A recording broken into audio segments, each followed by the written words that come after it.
You're live.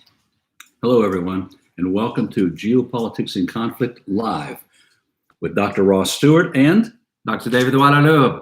Good to see you all. So we wanted to tackle in this session here for 30 minutes or so, we wanted to address the hot topics of the week. And are there a lot of them? Russia, sanctions, China, Taiwan, it's Latin America, Iran, and Israel. I mean, More topics that we know what to do with. Well, what we're gonna do, we figured we're just gonna talk about like 3 or 4 key topics. And of course, we will welcome your questions and we'll answer that as we discuss the topics. At the same time, do not forget to subscribe to the channel, because the bigger we grow this channel, the more people will reach. And we like to inform the people as much as possible. So we're not here to make up your mind for you. We're here to give you the best information we have available so you can make up your own mind. So let's start. Let's launch this, shall we? How about Russia and sanctions? All right. What do you You're make of absolutely this? correct, Ross. Well, the U.S. just announced sanctions yesterday on Russia. But here is the funniest out of all this. It's not a laughing matter, but it just makes you wonder. The United States, the White House called the Kremlin to set up a meeting between President Biden and President Putin on Tuesday. Then yesterday, the White House announced imposing sanctions on Russia. And everybody around the world is kind of like, what's wrong with America? You know, it's the same thing about Alaska, China, the aftermath of that failed meeting. Now let's do something else important here. Yeah. To try to woo the Chinese. And I know it's not a laughing matter. It's just the idea of, it's how the United States, you know, the message that is sent into the world. You want to meet with world leaders, but at the same time you're sanctioning them. So it's like insulting or wounding them and then saying, well, let's be friends. Yeah. Come on. Yeah. These sanctions, by the way, the United States indicates that they are based on the hacking that took place a couple months ago, which, by the way, we did a video about that. Some federal agencies were hacked. It was one of the greatest hack ever in U.S. history. But also because the Biden administration, when candidate Biden was running for office, he said that he will punish the Russians for the alleged hacking into the U.S. presidential elections. So, and Alleged. and the 2 other elements why the United States wants to sanction Russia for, one of them has to do with Russia amassing its troops near On the the Ukrainian Ukrainian border. That's correct. Yeah. And the last one has to do with the Russian opposite, Navalny, which, you know, what the West has not disclosed is that Navalny was operating under the authority of MI6. So I find it very odd that the Western media is cherry picking the information. So those are the key reasons why the United States decide to go ahead and sanction Russia. And one of the key elements they sanctioning Russia on has to do with financial. Oh, what a surprise. I know. Well, you can see why, because of the fear that now Russia in talks with China and Russia is in talks with Iran regarding some agreement of sort. I can just see where this is going by dumping the dollar altogether and use their currency. I think it's inevitable if the United States is going to continue to use sanctions as part of their foreign policy. Well, yeah, but it's getting to be, you know, you can't be using sanctions like candy. You know, any country that disagree with you, you end up sanctioning them.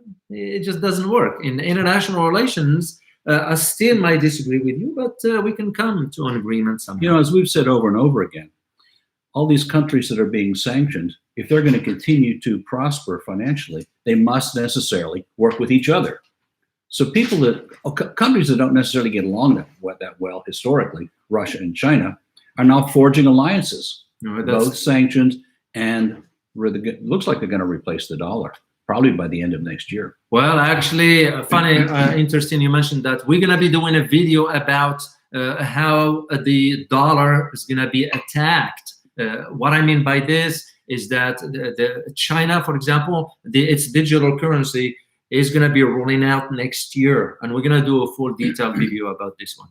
So we just wanted to bring this issue to your attention as far as what the sanctions are all about. So, well, the other issue that is tied to this one here, while we're talking about sanctions, by the way, we launched the video about the United States considering sanctioning Germany. And we want to thank you for your feedback. As a matter of fact, we got about 10,000 views on that video. Yeah. So we certainly appreciate your feedback, and we are looking at you all the comments. We responding to the best of our abilities to all those. So it was very interesting to read those comments. Oh, very. I mean, that's how everybody is in agreement that the U.S. lost its mind as far as just because we're getting the comments from all over the world, we're really getting feedback as goes a world view of what's going on with the United States and sanctions and power plays. That's correct. That's correct. So the other topic we want to talk about, one of the hottest topic has to do with the Russia amassing its troops on the Ukrainian borders, and that is very interesting, very, very interesting. As an international security analyst myself, I can just see what Russia is doing. Now, there are those who are saying, well, there is a war is imminent with Ukraine and all that stuff. That's nonsense. Russia is not going to go in a war. This is what we call military deception, if you will. There is a term for it in Russia. I forgot it. I remember it, but I forgot that one. So the point in all this, nobody will know what's going on in Putin's head as to what he's going to do. That could be Putin just wanted to test the waters with the West to see how far the West is going to go. There are those who are saying that, well, Ukraine could join NATO, becoming a member. I don't see that happening myself. The reason being because usually the standard for NATO, if you are to join NATO, your military will have to be at a certain level of operability, that they can operate at the same standard as the other members. In the case of Ukraine, the Ukraine army, it's not at the standard where it needs to be. Even their weapons, they're still using the old Soviet weapons. So that means if they join NATO, they have to have special ammunition for those weapons. Yeah. And it's just not going to work. So NATO basically what it's saying, it's just giving lip service, shall we say, to the Ukrainians just to see how things go. But I don't foresee a war erupting because Russia is too strong for Ukraine. And second, do we want to engage the Russians? I mean, absolutely not. And the Russians don't want to engage the United States or NATO. No.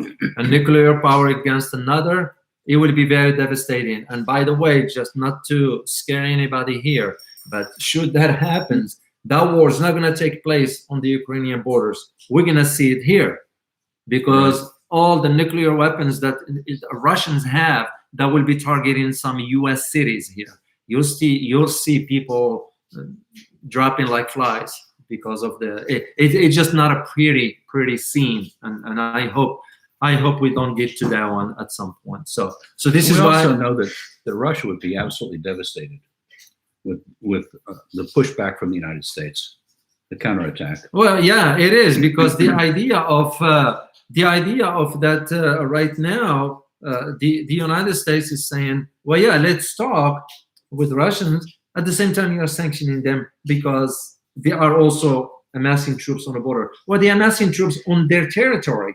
That's on the Russian territory. So who are we to tell them what to do and not to do? And the backdrop of this is all the nuclear missiles that are on the Russian border in Germany and other places, supposedly for defense from the Middle East. But Putin laughed out loud when he said, cut me a break. Those are offensive weapons, not defensive weapons, and they're all aimed at Russia. You're absolutely correct. And the third topic we want to talk about briefly here before we open up the floor for your questions has to do with the recent attack on the Iranian nuclear facility in Natanz. Is the underground, and it lost all power. It was a cyber attack, if you will. Iranians are pointing fingers to Israel. There's no confirmation to that. It's hard to tell at this point. I'm still looking into this topic, particularly with some of my contacts, because what you need to know is this. Not only the outside world doesn't want Iran to acquire this technology, there are elements inside Iran that they don't want this to succeed. So it's hard to tell at this point. But the danger to all this, Ross, the danger to this attack is that now Iran decided to enrich uranium at 60%. That means they're going to walk away from the deal? Yeah, I just don't see that's going to be happening, especially they're going to have the talks next week in Vienna. So I don't want to get into speculation with this. Do you have evidence, do you have information that says Israel is responsible, or what would their motivation be for doing this? I will have the answer to the second part, but not the first part. Okay. So the second part will be to prevent Iran from reaching 90% enrichment capabilities. Because once you reach 90%, you can produce a nuclear device. That's usually what it is. So yeah, go ahead, Russ. Do you think that there's any real motivation for any of the powers in the region to sabotage the upcoming agreement with Iran? Yes, they do, because they don't want the United States to reach an agreement with Iran regarding rejoining the JCPOA. So, it was the US that broke the contract. Right. So I can see why Iranians going to move into that direction. It's like, sure, we're going to be doing whatever we want to do. So we decided, how about if we just open up the floor for questions here? That's fine. And we'll just answer a few questions. So let's start with the first one here. A question from TNT. It is refreshing to hear an independent source of information, because MSN is only Pentagon talking points. Well, we appreciate you for Very that. much. We really thank all of you guys because the support we're receiving from you. And then, yes, we provide objective assessments and biased and to the best of our knowledge. And we are not advocating for this or that.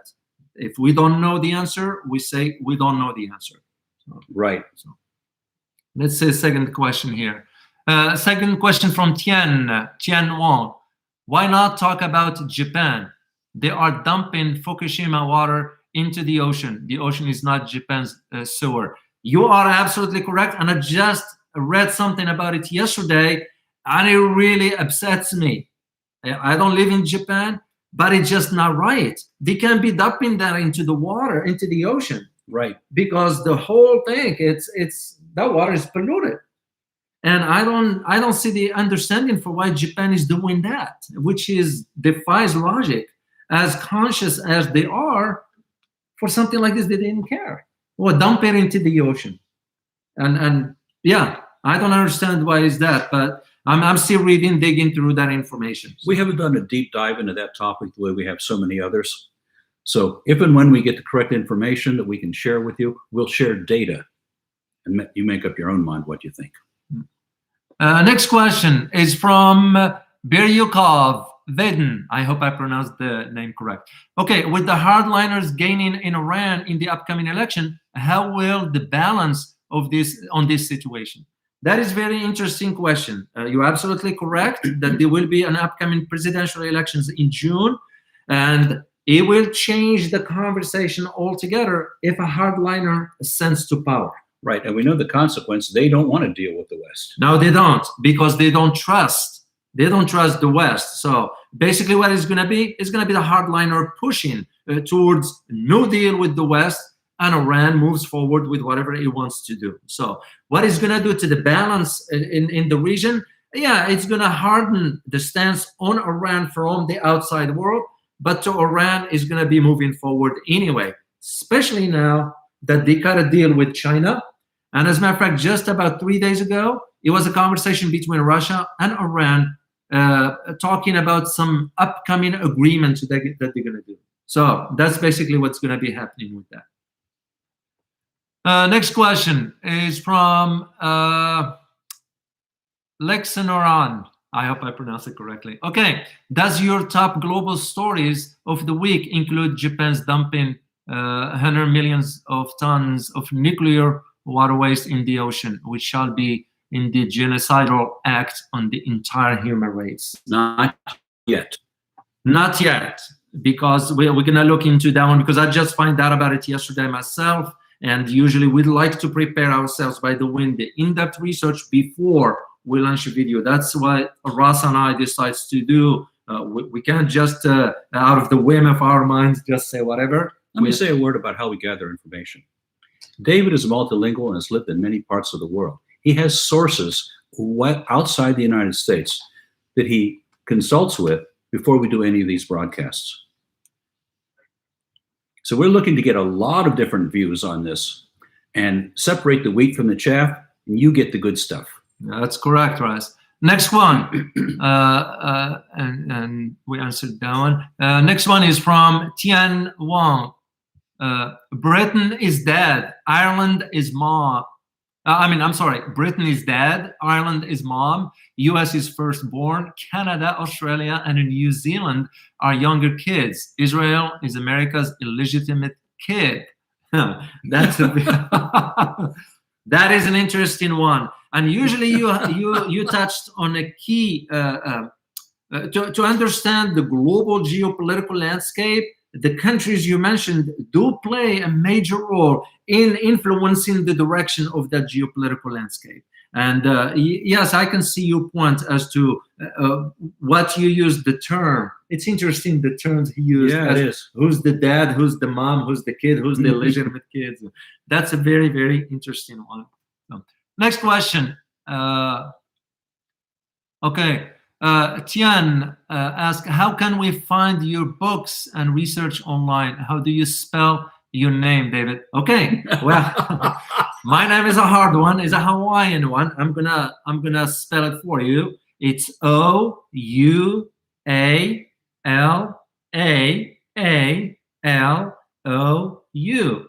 They pronounced Walaru. And to find my books, basically, you can just go to Amazon. Type in my first last name and it will pull up all my books. I just released a recent book about Russia's geopolitics in conflict. And in that book, I addressed key issues on the global level with an economic impact that we all need to be aware of. And that book was cleared by the United States government for publication, because I have to clear my stuff for publication. By the way, his books are quite readable. They're enjoyable to read. Okay, next one is from Benson Dai. Yeah, did I pronounce that one correctly? Benson Dai. What will be the reaction of America knowing China GDP growth for Q1 is 18%? Shockingly big, isn't it? Hey, that will make a good topic. We can address it in a video. You know what? We're gonna look into that one. I'm familiar with the GDP's projections for China, and one of the key things that the United States now is very, very concerned about, it has to do with the financial aspects of it. It's the dollar issue. They are concerned that it will be a replacement to the US dollar on the global market. Mind you that a couple of years ago, the United States dollar, which is the global reserve, was about 62%. China at the time was about 2.02%. So you can just see the difference why US can impose sanctions on countries, because all the transactions will have to be conducted in the US dollar. Not anymore. China is working on this, and I think by next year, we're gonna see a major shift into the global financial market. This is why China right now is doing some bilateral trade with, like, Iran, for example, Pakistan to a degree, Russia, and all that is going to be conducted in the yuan, the Chinese currency, not the dollar. The situation with the Chinese yuan versus the U.S. reserve currency is complicated, and we did a show on it a couple months ago. We have a whole lot more information about how that works now, and we'll probably do another show near term to spell out the complications and make it really understandable. Yeah, and I hope you got a chance to watch one of our videos when we talked about the China and the rest of some of countries in the world are dumping the US dollar as we speak. So, next question is from Simon Cass.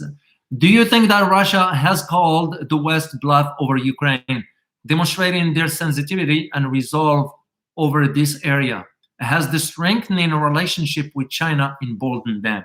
That is a very, very interesting question. Yeah, this is why we do in the show. This is why we wanted to reach, because there are so many like you, Simon, out there that really have some interesting questions.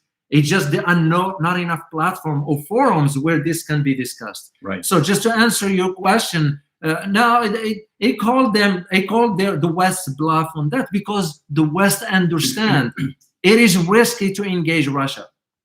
It is so risky. If anybody in the White House or Washington establishment advises on engaging Russia militarily, he or she must be out of his mind, because that will not be a pretty thing, because the outcome is not pretty. You know, what we need to understand in the West, and what the West misses the point, is that you cannot get so close to Russia by extending your forces from NATO all the way to the Russia's doorsteps. Will we Americans like if Russia comes over to Cuba in southern part of the United States and establish military bases there? We're not going to like it. With the same thing for the Russians, because the West is expanding. Even though I recall in my research, my last book that I did, James Baker, the former Secretary of State during Bush, said, and I quote, I think the gist of it, "We will not expand an inch eastward." And yet we went back on our word. We expanded NATO. Again. So David, do you suspect that Russia is testing Biden? There have been some conversation regarding that, whether the Vladimir Putin is testing Biden to see the resolve. That's it. Mind you that there are some inside the United States that want to see a war with Russia. I'll say it straightforward because I don't sugarcoat things, which will not be a smart thing to do. So we can expect to go closer to Russia's border and for them not to react. So, David, do you think that might be the understatement of the year? I think so. We hope we answered your question. All right, next one is from Tariq. Matt, oh, I remember Tariq, last time you were at the live stream. Thanks for coming back, Tariq. You know, some Iranian analysts say that the U.S. gives the green light to Israel to attack Natanz okay, with that it moved. Okay, It went away. yeah, we'll get it back. So anyway, the question was about the U.S. giving the green light to Israel. It might be some elements within the U.S. government will do that, but not at the presidential level. It's because engaging Iran, if Israel attacks Iran, it was going to put the U.S. in a bad spot. And take my word for this, engaging Iran is not Iraq. You know, it will be a very different outcome altogether. TNT, TNT. Okay, question. The West needs to understand that they do not represent the global community. What do you think, Russ? Psychologically, what does it mean? What it means is that all over the world, people are taking a look at U.S. behavior, Mm-hmm. and they're not liking what they're seeing. And the world where the U.S. could just bully people into doing things, well, they've got choices now. Yeah, and so we get a lot of comments in our we do from all over the world saying we're tired of the U.S. trying to bully everyone around. It isn't working for anybody, actually. That's true. Yeah, because usually in international relations, you tend to work with other countries, even though you might disagree with them. This is what international relations are all about. You cannot bully your way in. You cannot use the hammer and say my way or the highway. It just doesn't work that way. And you look at it, the case right now with China. Yeah. The West cannot bully China anymore. I tell you this straightforward. So the answer to your question, yes, there is some degree to that one. So let me put something that we've been talking a lot about, but we've not been talking about in our shows. There has been a lot of conversation from world leaders about how the world community can work together to solve problems. And it seems that within the United States, that gets no traction whatsoever. Yeah. Matter of fact, the Congress is very busy bickering and fighting among themselves, the political parties, and we can't even get cooperation in the United States for important projects. But we saw Xi Jinping, we saw Putin, we've seen other people say, can't we work together on this? Yeah. Such as the environment. Well, that went nowhere. And also, the world can work together regarding the chip. Microchip, the shortage that's going on, which, by the way, guys, we're gonna have a show released. One of our top producers mentioned that it's gonna be released on Sunday regarding the microchip. We did one on that, and this couldn't be more accurate, Ross. If the world works together, they will not have this shortage in microchips. And microchips, as you and I know, it's needed in every aspect of our daily life. So we're gonna have a show on that. So stay tuned for that one on Sunday. All right, Kader0101 mentioned Myanmar situation looks following exactly via playbook. What are your thoughts? That is an interesting question, because what's taking place now in Myanmar, with the military, of course, that has always controlled that, is that the West cannot do anything except to highlight this human rights abuses and all this and that. But guess who's making the decisions there? The military. The military. And the military is supported by Russia and China. So straightforward. Yeah, it looks like Libya, but the US mainly is not going to have a say into that conflict, because they can't control it. They won't be able. China won't allow it. So this is where we see that going. Berukov Veden said, question, it's part of RCEP about ASEAN. So many called ASEAN a big and polished diamond.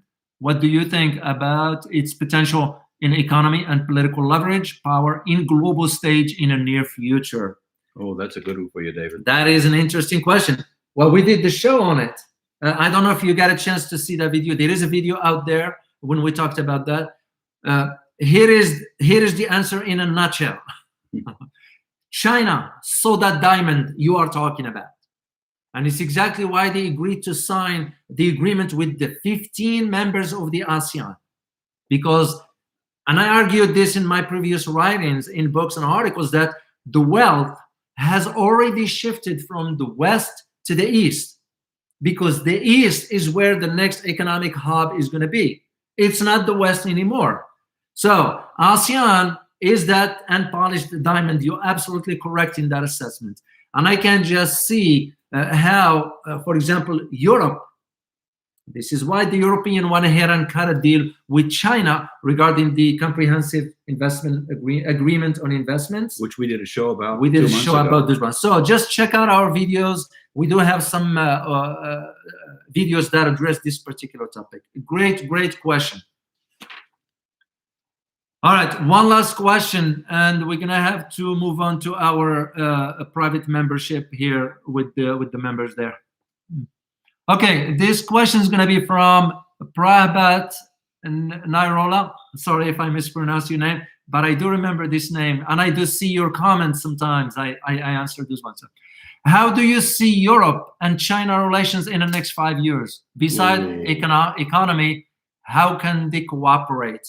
That is an interesting question. You've been in Germany, Ross. So I've been in a number of places. I was in Berlin, and I was at the Sony Center, and I was shocked to see hundreds and hundreds of Chinese people, all speaking perfect German, all working in the high-tech industry in Berlin. I'm going, this is telling me an important story. These people are getting the information, they're getting the know-how, they're exporting it to China, and for Germany to continue to progress, they have got this wonderful, well-educated source of people to come in and do it and work there. I see the cooperation getting better and better and better. Actually, it's unstoppable. Yeah. Well, from a geopolitical perspective, given the relationship between the United States and the West are on a shaky grounds, And mind you, that we just launched that video about the US considering sanctioning Germany. You can just see why, especially Germany, as the strongest economy in Europe, is going to be shifting towards China, because companies like Siemens, BMW, Mercedes, some tech companies, they're all going to be shifting their operations to China. So where do I see it next 5 years? It's going to work to the favor of the European countries that they want to do business with China, because the transatlantic relations is getting on a shaky ground. So, just as a comment, something comical. yeah. While I was in Germany, I bought a Deutschland hat designed in Germany, Yeah. produced in China.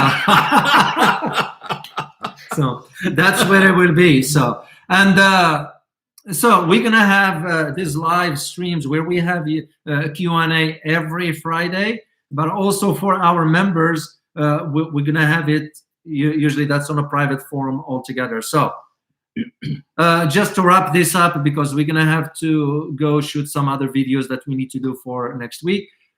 Just to remind you, on Sunday, our top producers just informed us that they're gonna be releasing the video about the microchips. So make sure you tune into that, and also make sure to spread the word about this channel, because we want to grow bigger, to reach a larger audience in order to raise awareness. We can't thank you enough for your comments. And as always, stay informed. See you guys next time.